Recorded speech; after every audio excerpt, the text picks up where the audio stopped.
ఎలక్షన్లలో గెలవనీకే నిరుద్యోగులను రెచ్చగొట్టినవు. ఇప్పుడు నిరుద్యోగులే వచ్చి నీ ఇంటి ముంగట ధర్నా చేస్తున్నారు. Wear is Revanth? కొలువులిచ్చినా అని చెప్పుకున్నావు కదా, నర్సులకు జీతాలు ఇస్తలేవని బాధపడుతున్నారు. Where is Revanth? Appointment order ఇచ్చిరు గాని పోస్టింగ్ చేయడనో చెప్పలేదని గురుకులాల టీచర్లు గోసపడుతున్నారు. Wear is Revanth? రాష్ట్రంలో పట్టపగలే కట్టెలతోటి కొట్టి చంపుతున్నారు. 10 మంది చూస్తుండగానే కత్తితో పొడిచి ఉరుకుతున్నారు. సర్కారు ఉందన్న అగులు లేదు, శిక్ష పడుతుందన్న బుగులు లేదు. Where is Revanth? స్కూళ్లు తెరిచిర్రు, పిల్లగాళ్లు బడిబాట పట్టిర్రు. ముందు మాటున్న కాగితం చింపితివి. ప్రైవేట్ స్కూళ్ళు ఇష్టం వచ్చినట్టు దోసుకుంటున్నారు. ముందొక మాట చెప్పు, విద్యాశాఖ మంత్రి ఎవరో తెలుస్తలేదు.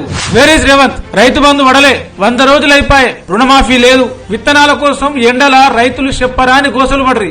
అప్పుడన్నా సపోర్ట్ చేయకపాయే. సమాధానం చెప్పేదెవరు?